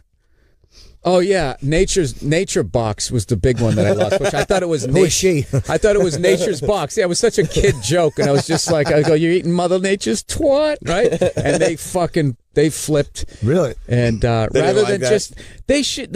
Look, I get why they were also doing that, but if you just rolled with that, people would listen to every fucking time about me talking about Mother Nature's box. Right. But they're also getting the information, and then they'll try the product. Yeah, that's what happened with Sherry's Berries. But at the end of the day, Sherry's Berries evidently are fucking delicious. So that's what everybody was just like, because at the end of that read, when I was laughing at the copy, that was so like homoerotic / homophobic the way they wrote the stuff. I can't remember. I just lost it when I was reading it, and they ended up, in the end, I said something, you guys better buy this because they're going to give me a lot of shit. So people out of solidarity started to buy it, but then they were like fucking delicious. They're the best. I heard they're delicious. When they used to send them up, because they used to send them up when we were doing them. Just sounds like a paid advertisement right now. It does, right? Yeah. They were doing them. Sam, tell your story about Sherry's Berries. They used to send them up when we were doing live reads, and they were fucking amazing. Giant things with chocolate. It's the best. Yeah, the best. Dipped in chocolate. I remember the read. So what's going on, man? What's we're finishing up the second season. I taped a special. My favorite, other than I hate the editing of the special, but my absolute favorite fucking thing in stand-up is wiping the entire slate clean that's what and Jim just was going on saying stage. Just like you don't understand that some people don't get, like, your act after a while becomes like this person that you're living with that you should have broke up with like a year ago. It's so funny because like, it just becomes this fuck. And especially if I had some long act out shit and I was just like, oh my God, I can't fucking. And then the funniest thing, then the next day, like I was thinking all those jokes are gone. I was just like, oh, I'm gonna miss doing that joke. It really is a relationship. It's totally like in is. the beginning you love your jokes. Yeah, like you're just totally head over heels for them, and this is the best it'll they can ever do no be. wrong. Right, and then you just resent them because they're around all the time. Yeah, and they just want to be a part of everything. And then you let them go. Then you let them go, and you're like, oh, that was kind of nice. It wasn't so bad. Yeah. When you drop stuff, like I hate doing gigs after I shoot when you still got like 6 more or 10 more gigs to do to finish up. Like you've booked like 4 more because I'm shooting December, and then New Year's Eve is after that, so I got to work New Year's Eve probably. For you got to come with the A shit, and then you'll do it, and then hopefully drop them January 1st. Well, I was working right up till that, and now I'm doing Comics Come Home, and I got that on the 12th, and then other than that, I'm done for the year. You are taking some time. That's the best way to do it. To take a month. I'll probably take a lot of January. It's good just to take some time and relax. And I've never really done it, and I want to fucking fly some helicopters, play drums, fuck around, get indulged in my hobbies and that type of shit. Will you still go up at the Improv and stuff and work on stuff, or are you actually just taking a month? I go to like the Comedy Store, but then it's also kind of big to go out and go do shit and go live a life. Like I flew up to Bakersfield. I'm kind of flying over the LA basin. There's like 9,000 people in the fucking air, and I swear to God, 5 minutes you got to switch frequencies. But it's the first time, like, we took off out of Burbank. It's all like the inside helicopters. Yeah. Like everybody else that flies helicopters, like, yeah, I know. He's fucking right. It just gets to the point of like, fuck. And then once you get out of this shit and you go north on the 5, it's like one frequency. Then all you have to deal is just a little bit of turbulence, and then you're all right. How high do you go? And when I get motion, I've never been in a helicopter, but I kind of want to do it. I've never done it, but it scares me that I would get sick. Whatever. Is it? How much different than a plane is it? I mean, it's like you're helpless. I've been doing it for a while, so I kind of forget. I do remember the first time hovering was just like, it was like, what the fuck? It was like you're just levitating. Like, how does this work? Don't you feel like you're dropping up and down? Oh, when you're flying? No. Aren't you bouncing a little if you're hovering? Depends if there's crosswind, if there's a lot of wind or something like that. Little things can happen. But I mean, you're fine, dude. You don't hover like you hover around like 8 feet, and even then, if something bad happened, I mean, those skids can take you. You just bounce down on the ground. You'd be fine. But I mean, if you're hovering at like 1,000 feet for a bit.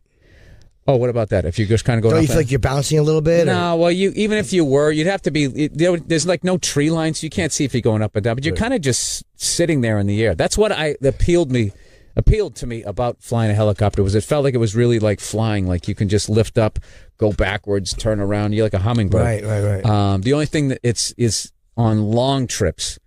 Like there was a few times going up to Bakersfield, I was just like, wow, man, if I had like a fixed wing, like plane, I mean, you just cruising. Right.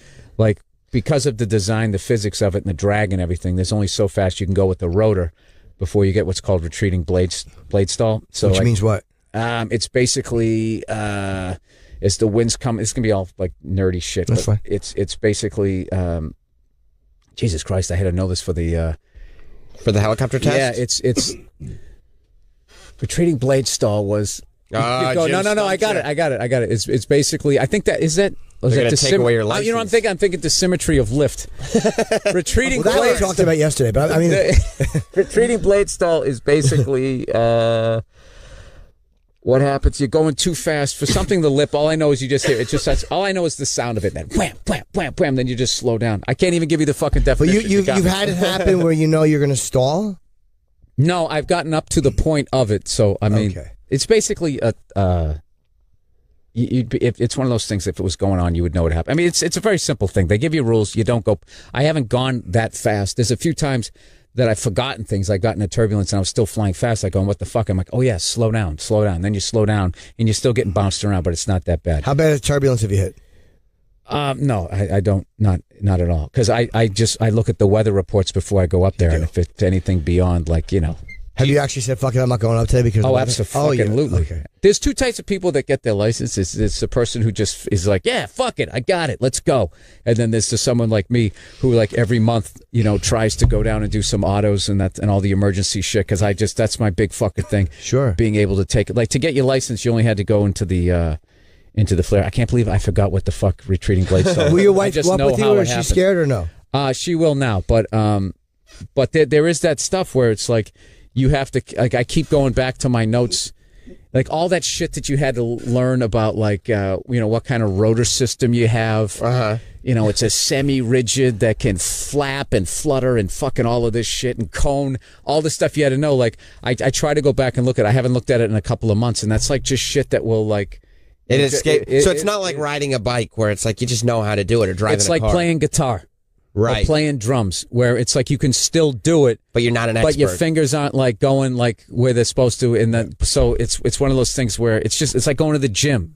So I try to go, I try to go at least once a week. But like there's times where I won't go for almost a whole month because I just get so busy with the show. But then I come out of it and I just fly with an instructor 3-4 times. And I just have them drill me with all like the type of stuff. But the thing about it is the way they're maintained. They're so safe that I can actually be up there and forget the definition of retreating blade stall, but know what it is and know how it happens and how to get out of it. How do you figure out these hobbies? Like, are you just like, I got so much going on right now. I got the animated thing. I got comedy. I didn't have the animated thing really going on. What happened was the claustrophobia of living in L.A. That's what it was. Like, how the fuck do I get out of here? Because it takes like 6 hours to get out of this fucking city it feels, even if things are running correctly. Right. Forget about if the dollar collapses, if there's some fucking earthquake or some shit like that. What's the best way out? Up and out. Right. Helicopter. And then that's what The Rock flew in San Andreas. Yes. Right? The Rock was flying a helicopter, so you're obviously on the right path. Well, here's the thing. The only thing that was bullshit about that scene was that he said we have to auto rotate. Like you don't say that. No, you don't say that. You have like a ridiculously low amount of time to slam the collective down. You don't have to. Like the other day, I was on a plane that kind of was on fire, and we just made an emergency landing. And then after we landed, the guy goes, "Hey, sorry, didn't make an announcement." I had my hands full up there, which meant some sort of nauseating light came on, or he smelt it. It smelled like burnt popcorn. I thought the stewardesses were burning a dinner or something. It was a commercial flight that was on fire? Yeah. How far into it were you? That was the funny thing. We were going Nashville to L.A., and we ended up landing in Little Rock. So, like, we were in the air for, like, 40 minutes, and all of a sudden we started descending, and I was thinking going, like, all right, is they going underneath some some turbulence or some shit, and then all of a sudden my drink started sliding down like the armrest. I was going to hit myself like, wow, we're really going down. And the lady came by. She goes, yeah, we're collecting all the drinks because we're going to be landing shortly. I was just 40 minutes into Nashville to L.A., and the woman next to me takes her headphones off. And she was like, we're here already? Which I would have done at some point in my life. So I'm not like trashing her. I just laughed. I was like, no, I think we're making an emergency landing. She was like, why? I goes, probably had to do with that burning smell. So I just, to keep myself calm, I'm like, all right, he's controlling the aircraft. He was flying this fucking thing. It wasn't like that autopilot shit. Like he was flying. And so my whole thing was like going, oh my God, is it one of those fucking cell phones, the Galaxy 7 that somebody left in the bag? And they make the announcements now when you get on the plane. If you have one of those, tell us right now. You got to take it off the plane. Now. Yeah. They were saying they might be powered off. Now they're like, they can't be on the plane. Yeah. Yeah. And, so I was just sitting, as we were descending, just thinking like, is this thing going to go through some fucking wire or some hydraulics or some shit that's going to cause, like, I don't know anything about planes or anything, but so we're coming in, and I looked out the window, and I thought we were in St. Louis because I thought what I saw was the Mississippi River, but it was just some river that feeds into it outside of Little Rock. So we're coming in for a landing, and like all I can look out the side, and all I see is trees in this fucking river. And for half a second, I'm like, is this guy going to sully this thing and put it in the water? So then I was just thinking, stay conscious. And I was thinking everything. This, the front of the plane gets fucked up, and that door that's right there, because I was in the first seat. Yeah. Like, I'm the first guy out, and I'm not taking anybody with me either. Then I was thinking, if that thing gets crunched up and won't open up, then I got to fight my way.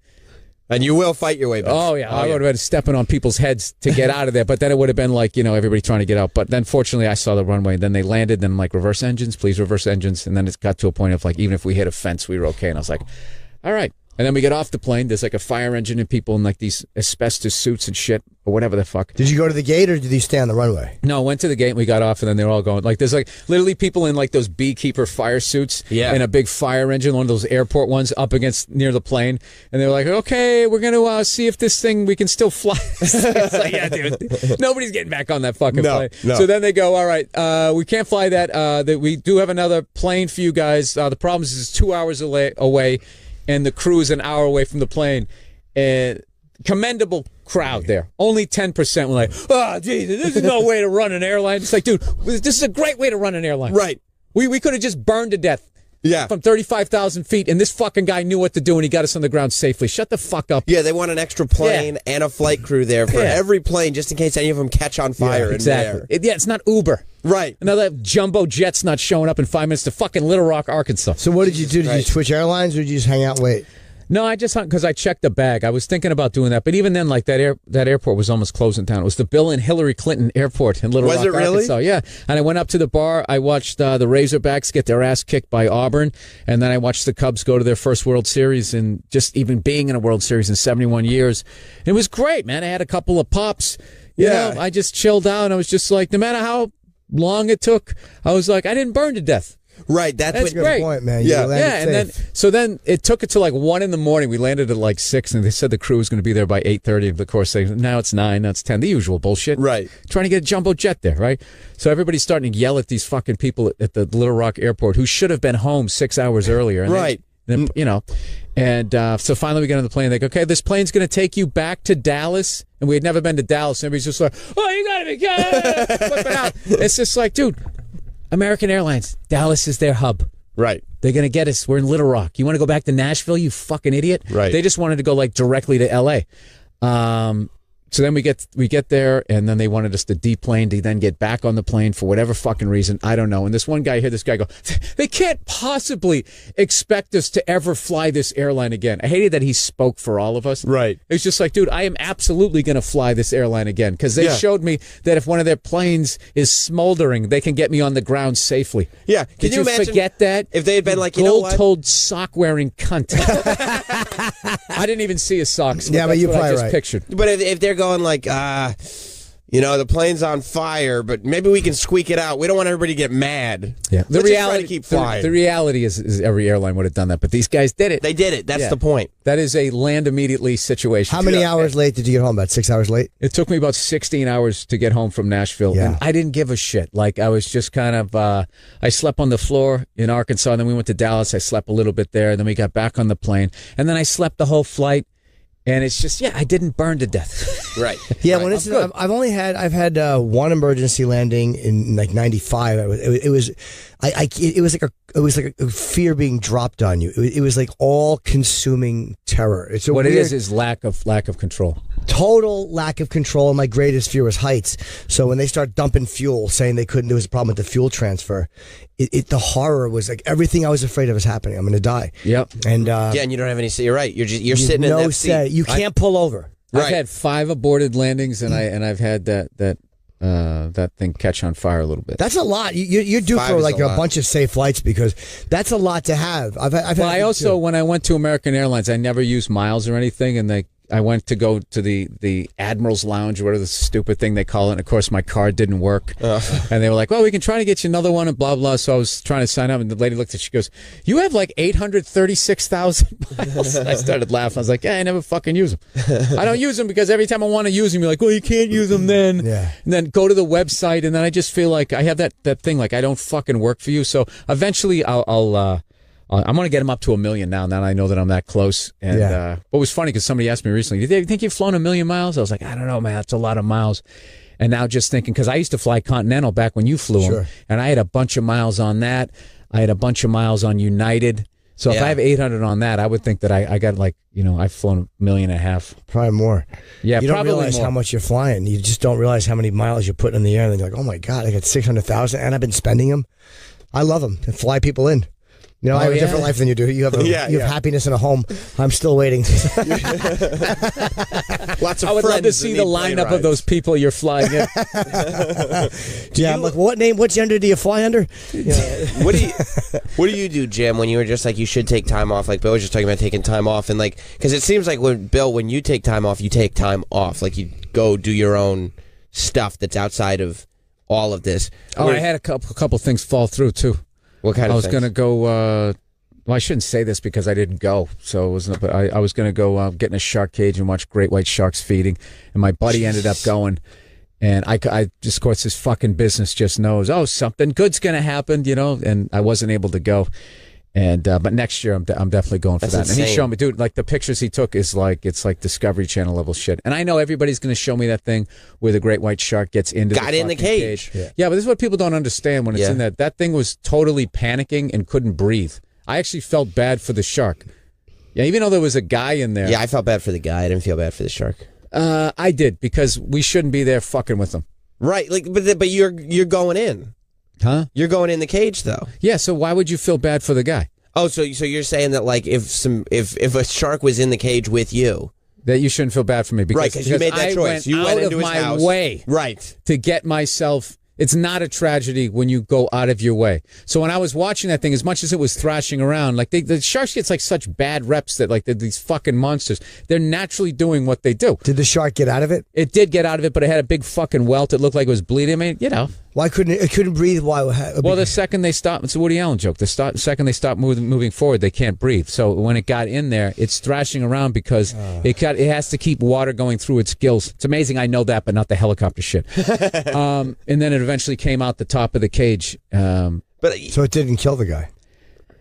The last thing it was thinking was killing anything. It wanted to breathe. Like, are you thinking of eating a sandwich if someone had their hand around your throat? Ironically, yes. I don't know. I'm speaking right now like I'm some sort of fucking... No, but you're right. Like, in the sense that, like, it's very easy to avoid shark attacks. Is that the water person? Oceanographer? No, botanists are plants. I know, I'm kidding. Oh, I'm so stupid. I finally felt like I knew something. Actually, no way, botany, Bill. Boo. It's very easy to avoid shark attacks. They're all the sharks are in the water. Like they're very limited. Yeah, they're very limited. If you go on the sand, there'll be no shark attacks. That's where you escape. I was on a boat. We had a problem where there were possible sharks. We had to get off the boat. It was fucking horrifying. Where? It was called the USS Indianapolis. You weren't on that boat. No, you weren't. Yes, I was. No, you weren't. But what do you do, like, Jim? Because you end up doing radio anyway, even if you're like not, traveling. Well, you're not doing stand-up. You're still doing radio every morning. It's a constant terror of. I was talking about this a lot recently, but it's a constant terror of being absolutely irrelevant. So I feel like if I take any time off, the entire business will forget me. What's the Bill? What's the most amount of time that you'll looking up retreating blade stall for What's the most amount of time that you'll take away from the business, like, entirely, that you just won't work on anything? Won't go do any sets. Won't write. Won't do anything. All right. As far as show business, I could easily go 10 days. I could easily do that. I could take vacations, a couple weeks or something like that, but. I have that thing, like, I can't just fucking chill out and just be by myself. You know what I mean? Like, I have to, like, I'm sorry, now this thing's dinging here, so I got to read this shit. I have to fucking do something. Like, if I have a whole day and there's nothing to do, I will go on the internet and I will find some recipe for something, and I'll just be watching people making shit, and then I'll go to the grocery store and I'll make shit. Like, I make, like, fucking steamed dumplings from scratch. I made, like, an elk cheesesteak sandwich the other night at, like, 1 in the fucking morning. How was it? Oh, dude, it was fucking delicious. It was fucking delicious. Thanks to Joe Rogan, he shot the thing, and you do his podcast, he gives you all this elk meat. It's fucking great, right? I want Rogan to cook me fucking elk back, because I watch his Instagram. It looks delicious. Yeah, so it's really a lean meat. So it was more like it was sort of more like a hamburger sub kind of thing, because it wasn't like steaks. So I don't have a griddle, so I just kind of had it in the pan, and I had some onions and some peppers, got those things going, some mushrooms in there, a little extra virgin olive oil. Cooked those fuckers up, and then I had these really amazing rolls that I put it on. And I told my wife I was going to do that, and she was just like, "What are you doing that for? It's all fucking late, typical shit." And then I come walking in, she's like, "I want a bite. Can you make me one?" And it just became that. I'm just laughing like, why do you always fucking do that? You wait till the fucking pan and all that is all cooled off. I swear to God, it's. But the question would be, that you should anticipate that and just make extra. Yeah, but it's one of those things that then if you fucking do it, then it won't happen. She won't want it. It's one of those. I believe that's Murphy's Law. Can you cook? I can't cook, dude. I bought I have a good stove and all that shit. I literally cannot cook. You can't at all? No, my stove is unused. I've been there since April. I've never put anything in my oven. Have you tried? No. So that's probably the reason. Yeah, but I still couldn't do it. Let's. Oh, wait. Retreating blade stall is a hazardous flight condition in a helicopter and other rotary wing aircraft where the rotor blade with the smaller resultant relative wind exceeds the critical angle. Any stall is due to an excessive angle of attack. Excessive angle of attack. So that's basically what that is. I can tell you this. You ever stick your arm out the window? Right? I do. I like to do it. Yeah. When you're a little kid, you stick your arm out the window. If you turn it like that, it starts going up like that. That's right. You turn it like where the wind is hitting it. So what you're doing is you're basically producing lift. What you're doing is you're creating a low pressure system above your arm, and then there's a high pressure. High pressure goes directly to low pressure, which goes through the airfoil, which would be your arm.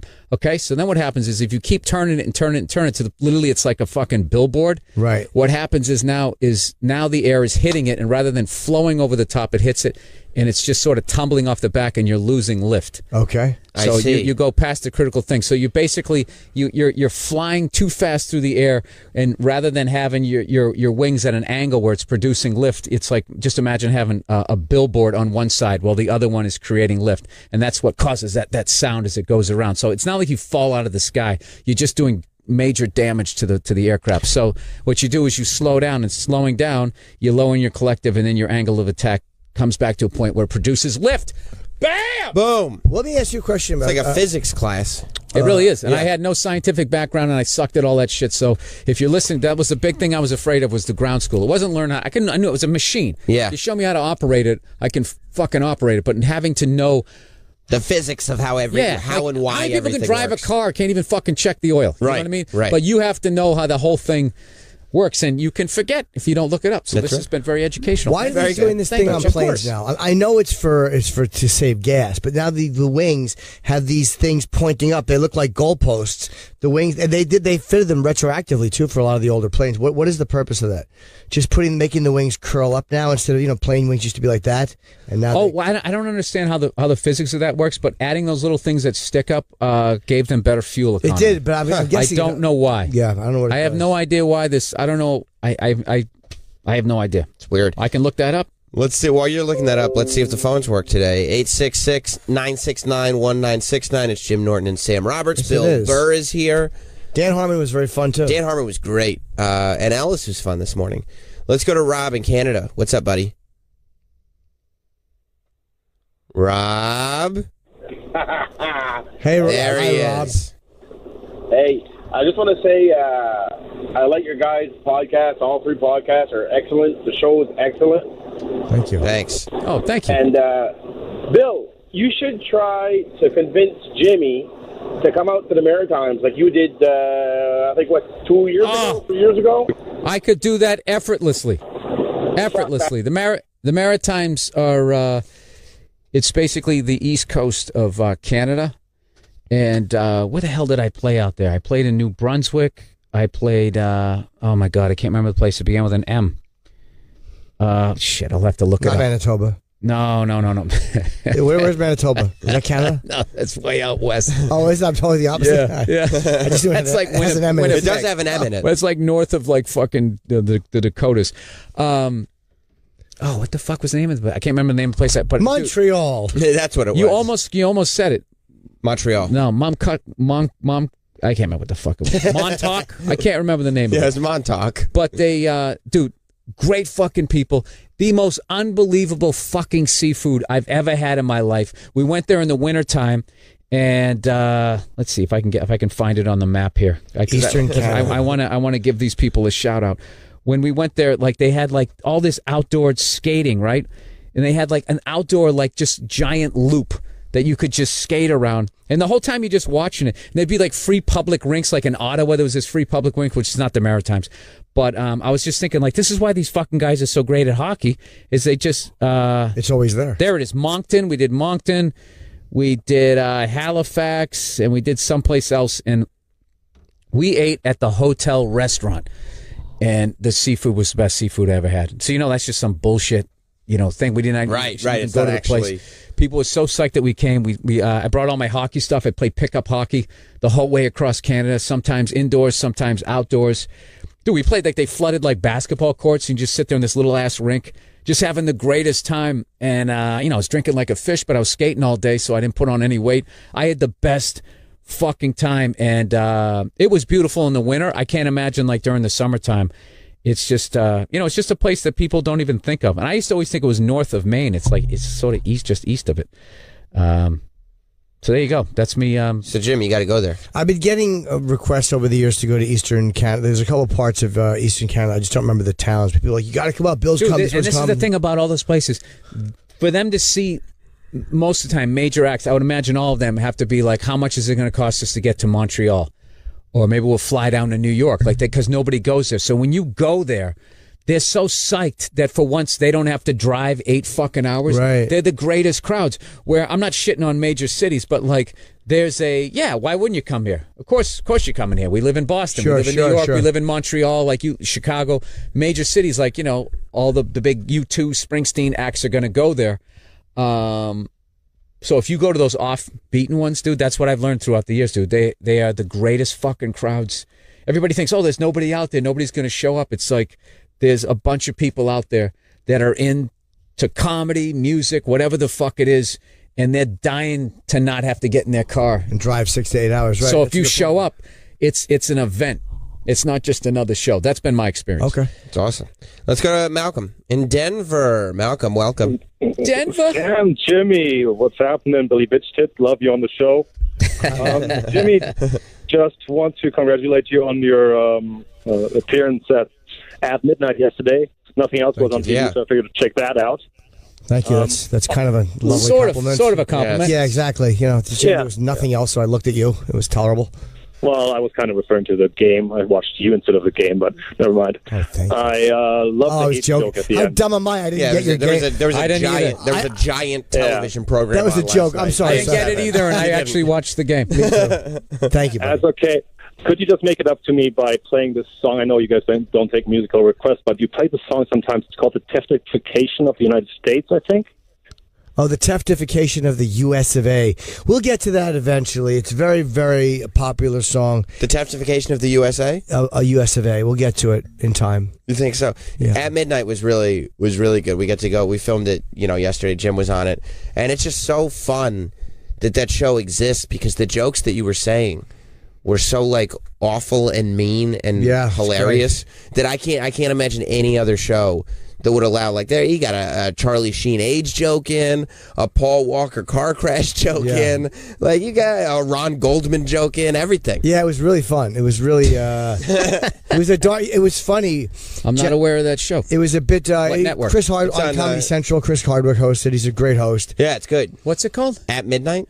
Oh yeah. Yeah. And I did his podcast. He asked me to do it. You should do a show. It's a fun show to do. You don't want to do At Midnight? No, I just like frustrating Chris Hardwick. Oh, you do? No, I'm fucking with him. I'm fine. He's fine. Believe me, that kid's doing fine. Yeah. He's a good host, and they really allow very dark content, which is kind of nice. Yeah, it's really great. It shouldn't be necessary on a show, but it's nice when you can do it, and they don't cry about it. Oh, boy. What? Nice when people are adults. We have a response to the wing question. Okay. This is good. Marshall in Houston. Hey, what's going on, guys? How y'all doing today? Marshall? Hello. Good. Hey, since Bill is a helicopter guy and not an airplane guy, I figured I'd help you out.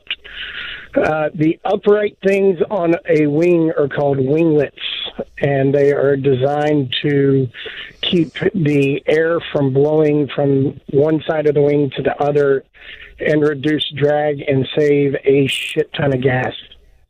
Okay. Reduce drag. Reduce drag. That's what happens. That's the worst thing a club can do. So so they do help with gas mileage. Okay, Yeah. I just didn't understand why. Yeah, because they reduce drag, Jim. Yeah, I knew that, but I didn't know how. Everybody knows that. Bill, are you doing political stuff in your humor? You got to be doing Trump stuff, right? I didn't. I did it for my special too, and I don't care if it's dated at that point because I just thought it was. I just look at the special of like, this is just documenting where my act was on this night. It takes all the pressure off. If I fucking miss a joke or whatever, it's just like, what were you doing that for? Because I taped it in October. Yeah. Like those whole people are like, a special should be timeless. It's not going to be. Right. It's not going to be because even Richard Pryor, we will talk about Ali versus Frazier or Gerald Ford or whatever. I think I can talk about Clinton. Clinton, Trump. It is funny how many people say that too. They're like, it's like, what are you fucking? I get if the whole thing is nothing but things that happened on Tuesday, but it's like you can't just have an evergreen special that has nothing. And if the jokes are funny, it's not like you're gonna be like, yeah, it's funny, but it happened 3 months ago. I'm not interested. Yeah, I don't care. What I mean? I don't care if you're watching my old music. Sorry, listen to old music, live albums, and they use like some slang that's from Yeah. Sock it to me or some shit. You just hear people like wow, people actually said that or some shit. Like I like being put into the period. Yeah. Like I don't get like watching something and be like, oh, I can't watch this. This is clearly 2005. Yeah. Although, like that, like you can always. There's always movies from like the '80s that everything is still perfect except for like the soundtrack. Like the scoring of it is all like synthesizer or something like that, and you're like, what? Why'd they do that? But that's part of what makes it part of the 80s too, though. Yeah. Sometimes like the music or the 70s that car chase be like that. Yeah. How does it go? And they repeat it. It was a really popular song.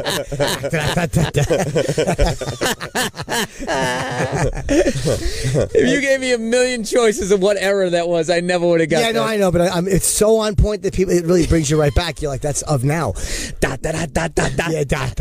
it was just that. Must be a car chase happening somewhere. Yeah. It sounded like Flappers era. When is the special going to come out? I have no idea where. I don't even have a name for it yet. But do you know where yet? You don't have to... Netflix. It's going to be on Netflix. It is going to be on Netflix. Yep. That's awesome. On Netflix. So yeah, I've had a great run with those guys. So that's basically that's it. That's all I got going on. I don't have anything else. When did you shoot? I shot it on the 21st. So just recently. Oh, you just shot it. So basically, with the amount of time that the cartoon takes up, F is for family, like I just kind of shut everything else down. Yeah. It was just like, all right, I'm not going to have, I could keep doing a little acting gig here or a little one there, but I just feel like You know, yeah, that's what I was going to ask the parts I get in movies are, I'm always, just standing there like, yeah, what the famous guy said. See? So I'm just kind of like, where the fuck is that going to get me? Or I could just really focus on your making the show, as great as it can be. And not like I don't like getting roles in movies and that type of stuff, but it's just kind of like a yeah, you did make me laugh a lot in The Heat. I have to be honest. I like that movie, and you did, which is exactly what you did. You jumped up, hey, fuck you! Yeah, fuck it! Yeah. I'm the guy who drinks too much. Right. I thought it was funny. When I saw you in the fucking driving the van in Jordan's movie, Zombievers, yeah, that was really great with John Mayer. John Mayer, yeah, we had a great time. It was a one-day shoot, and I think he's doing something else coming up. I don't know. Jordan Rubin. Yes. Way back in the day at the Boston Comedy Club, we used to all do stand-up together. And he's got another crazy one coming out, and we're trying to see if there's anything in there for me. But just, I don't know. I like doing that, just coming and just doing like a day or two. See you later. Right. Although I've been on some from almost the beginning to the end. I did that with Black or White, which was going to be called Black and White, but that was already taken. So then it became Black or White, which seemed more confrontational. Like you had to pick a side. Yeah, which one do you choose? Yeah, but that one was funny. I always wanted to be on a movie on the very last day when they went, that's a wrap, and that's everything. I wanted to be there, the excitement of it, and it ended up being really depressing. You want to leave before that. So everybody's like, oh yeah, because when they're like, that's a wrap, that's it. Everybody, it just scatters like fucking beetles because you become like a professional job hunter. So in this business, especially all those boom guy, grip guys, and everything. So you got to break everything down and go take off to the next fucking shoot. We had already had the wrap party like 2-3 days earlier. Oh, because they don't want to waste a minute. And nobody will show up on it. No, because we were wrapping on like a Tuesday. Yeah. So the Saturday was like the wrap party. Yeah. So then like Monday, Tuesday, we shot and finished the movie. And then I always wanted to be there. And I was kind of like, oh, this is it. Now we're all going to hug and say, yeah, man, that was great. And everybody's just kind of like, hey, man, it was nice working with you. They're zipping up their bags and getting the fuck out of there. And you're like, wow. Because they're hoping to have another gig before the week's over or whatever. Most of them do. And a lot of actors then go on to something else. And it's just that weird, that thing, the cliche thing I'd always heard. Everybody's so close. You become a family, and then it just, boom, that's a wrap, and then it's just over, and you move on to the next thing. Although the guy who wrote and directed it, Mike Binder, I've become great friends with him, though. It's weird, though, because that happens, and then everybody has to kind of do stuff sometimes a year later when the thing's finally done and it's time to promote it. You know what I mean? People start doing interviews for this thing that has been out of their life for probably 9 months or so. And you forget that they're already in another family doing another project. They probably had 2 families since then. Yep.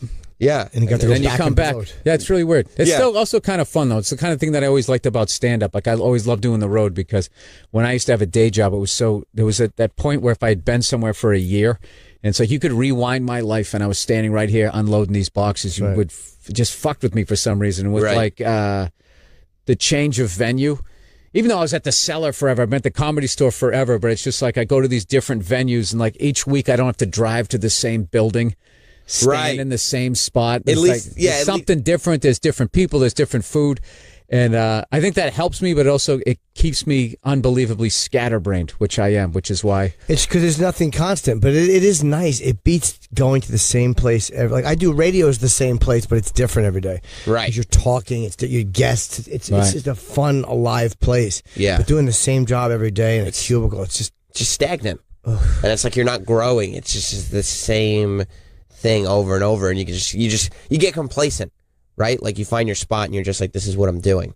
Yeah, it's every day. And then then I think what happens is you do shut down. I don't think human beings are meant to do, at least some are wired most of the people I know, you're not meant to do the same thing every single day. And if you do that, there's this rut that you can get into. Right.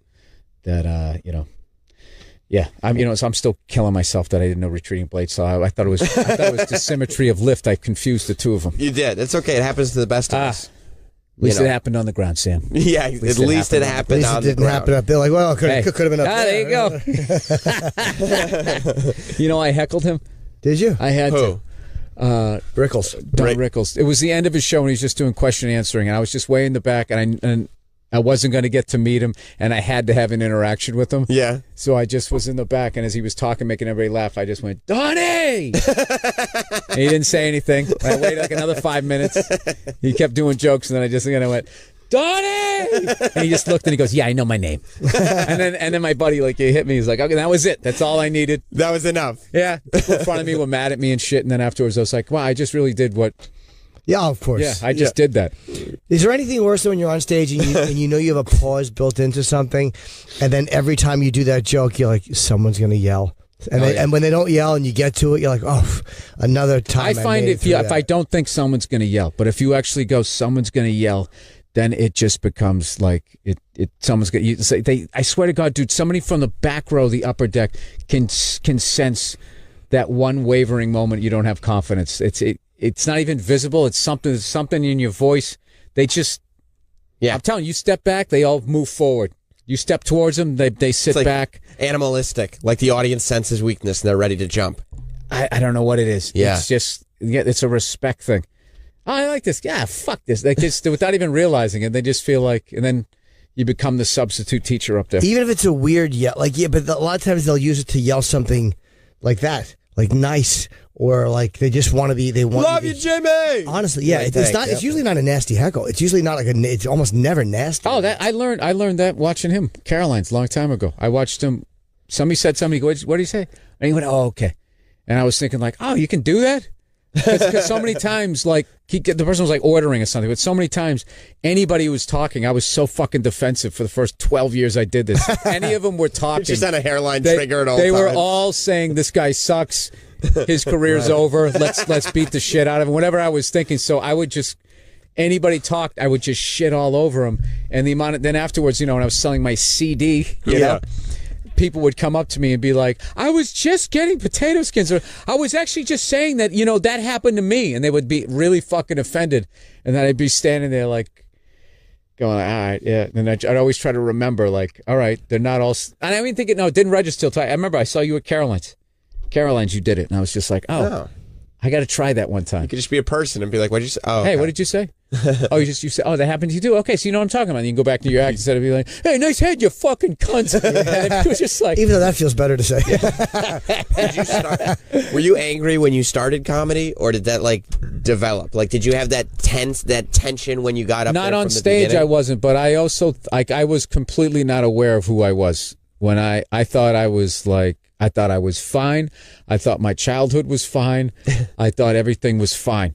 And I got on stage, and then gradually the events that happened preceding my career the waves started crashing on the beach, basically. And where I ended up going in life and where the fuck I was at, I got really angry towards like in my 30s. And who'd you get angry at? I was just mad at the world. Like I was an angry guy. I wasn't like literally mad at the world. I was just reacting in anger and everything. And it was like your 20s to me are like, you're just taking out your childhood on the world because you don't know what you're doing. You just left your parents' house and now you're just reacting, to whatever happened, good or bad. And then like in your 30s, that's when as an adult you have to start fucking looking back at yourself. And that's when I started, I think when I was like 35, 36, and I was single again. I'd fucked up another relationship, and I was sleeping on a futon. Yeah. And I was just kind of like, doing the whole pity party thing, and chicks are fucked up, and this business is fucked up, and blah, blah, blah, and all that. That was sort of... It's never you. It's everything around you. Yeah. That's all fucked up. That's when I started to look inward. Continued to fuck up for another 5 years, 6, 7, 8 years. But it started tapering back down. Like it was sort of a gradual ascent of fucking up and then descent. Where now... so it wasn't like comedy. It was like it was everything in your life. And then a lot of times the anger would just come out on stage. Yeah. Well, actually being on stage was kind of the place where, believe it or not, I was the least angry. A lot of times, sometimes you're on stage too, and if you're yelling or you're doing these characters, people think that you're mad while you're doing it. They don't realize that you're having a great time. Right. But I think it just, it's sort of 41, 42 was when it peaked, and I started to kind of turn it around. It gets exhausting after a while. Being angry a lot, it's like, ugh. And I also always read it's the most immature, knee-jerk emotion to have. It doesn't solve anything, and it's a really immature way of handling shit. It's funny to watch. Yeah, it's great. Somebody losing their shit. And I actually get a charge out of watching people lose their shit because I so relate to it. But it's when you take it home with you and it's in the car with you. It's just toxic and it's always there. It doesn't feel good. Yeah, and it's one of those things that I grew up around a lot of volatile people, and you think in your head, I'm never doing that.